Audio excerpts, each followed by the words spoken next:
Hi guys, welcome to again yet another video where I would show you the trades I took in the month of November.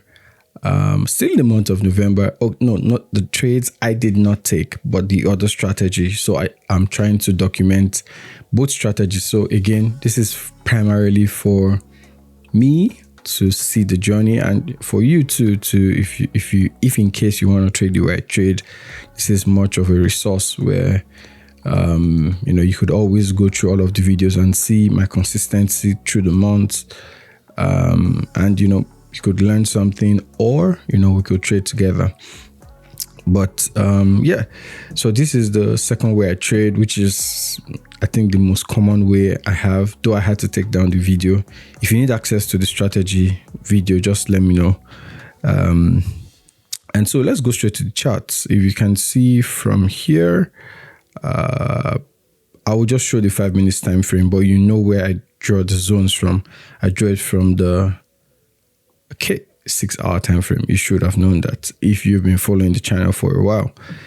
Okay, so this is how I trade consistently, but for this one I did not take the trades here. I just observed, and as you might have noticed, the way I trade now, I take less trades. I mean, just 3 opportunities in the month of November. But this, you have more opportunities. Again, more opportunities does not equate greater returns. So you have to. Okay, this video is not about that, but I think I can speak about it. If you have very high risk to reward, you have to reduce the number of trades. It's counterintuitive because many times people take with higher risk to reward, take more trades, you would have more probability to win, but that's not really the case. So with lower risk to reward, let's say 1:1, 1:1.1, 1.5, then you can take more trades and you would be profitable in the long run. That's how I view it. Please, again, I stand to be corrected. I stand to have debates on this if you're willing. But I feel that the moment you begin to increase your risk to reward, anything above 2 to about 5, which is the highest for me, then you need to reduce the number of trades. You need to take very, very good trades. That's where people come up with the concept of A+ setup. But I think A+ setup should be the main setup. I think that's how I see it. So I don't think there's an A+ or B+ or C setup. No, I believe the A+ setup should be just that one setup that should give you your returns. So let's go back to the chart. Sorry for my rumblings, but I think it helped you. Okay. So we have on the charts, you can see this was the first trade I should have taken with this strategy. Tapped into the zone, took out liquidity from the pre-New York session, and so again I trade just the New York session. From the data I have, I noticed the strategy or the way the market moves has switched to the London session. So I noticed it, but again, it's fine. This is the time for London guys to enjoy, and for we in the New York to not enjoy. It's part of the game. So it's entered, tapped into the zone, and this was going to be the first loss. I would also I can share screenshot of the Excel sheet.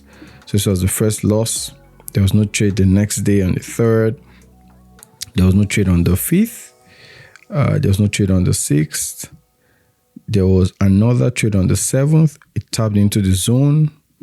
Again, all our rules just for consistency. But I think if you've been seeing the videos, you should know them by now. Took out this low, tapped into this zone. Again, it has taken over 33% of the zone here. And then going for a buy. Again, this was a loss. So this was the second loss in the month of November. If you're trading this style consistently. Again, we came into the zone, tapped in here. Now the pre-New York low wasn't taken, which would be this guy. This is the pre-New York low. But again, we see some form of liquidity swept, which I will take it to be this low here, and then tap in. You tap in for a buy, and then boom, this went my way. Let me take this off so you can see the entry well. So let's go in. So again, took out this low. It just tapped in on the zone, created this fair value gap. If you remember what fair value gaps are for the entries, and then you can see the entries here. This was 38 pips. Again, it should not go beyond 40 pips. So we are all in order. And this trade went our way for a sweet 1 to 3. 1 to 3. It played out in 2 days, which is expected. Just still as this trade was ongoing, you would have seen another trade opportunity the next day, which would be a loss on the 11th. And then, satisfied everything, tapped in, took out the high, whichever way you want to see it, whether the New York liquidity here or the pre-New York liquidity, whichever one, took it out, went in, a loss. That was the first loss. I think we had almost 6 losses. Let me see, 1, 2, 3, 4, 5, 6, 7. 1, 2, 3. Oh, 6 losses. So this will be the first time in the whole data I have, which, it's expected, as I've been saying. So 6 losses. And next one too was a loss, tapped into the zone, took me out here. That will be the second loss. This is the third loss. Again, tapped into the zone, went in the direction. Your mentors will have taken profit and told you to close when you feel like, but I don't do that. It's either it goes my way or not. That's where profitability lies. And again, it didn't go, went away. So that will be 3 losses now. The 4th, there was no trade on the 15th, no trade on the 18th, which is a Monday. There was a trade on Tuesday, 19th, and again, it was a loss. It tapped into the zone.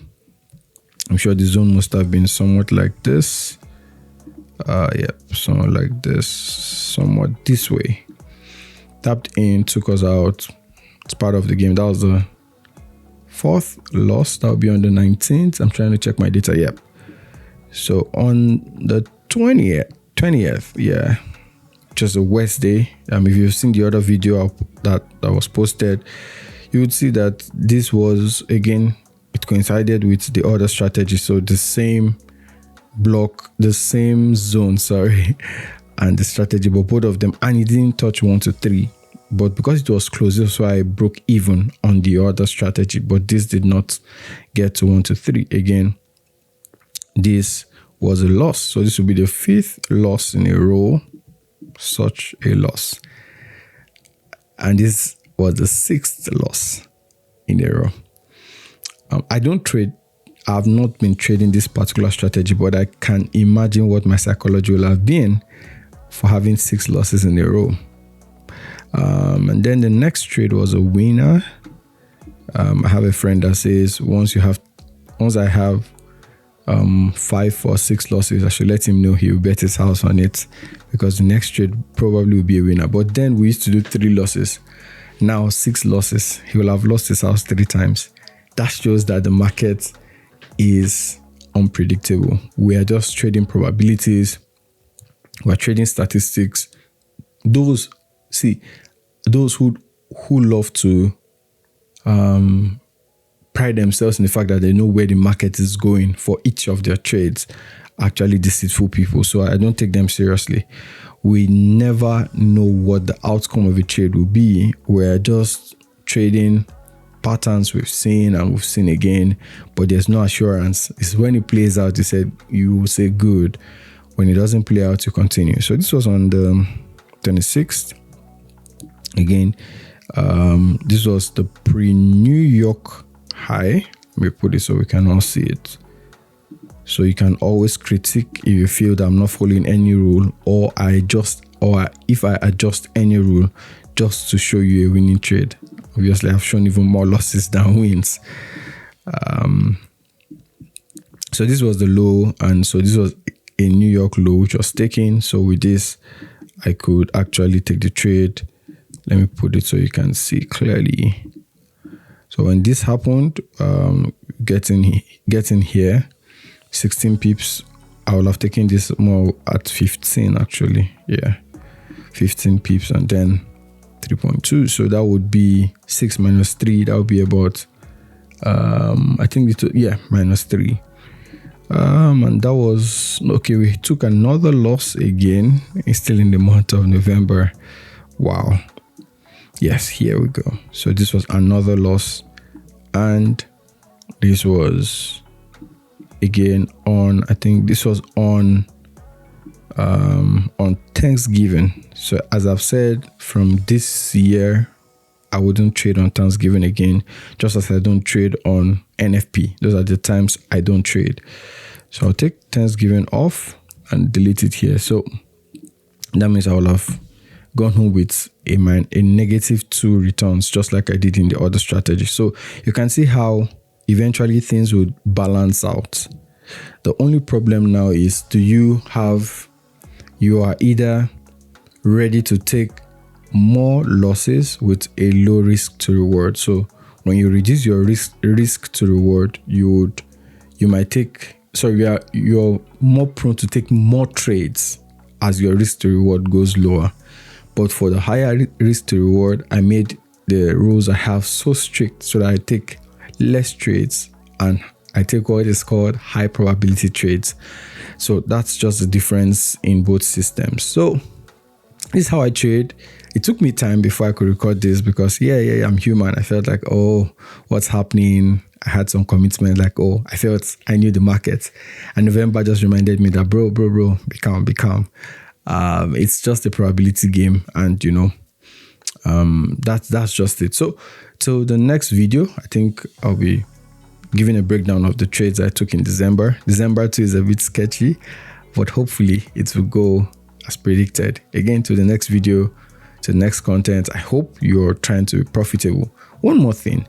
Many people who see this video, you don't even care to subscribe.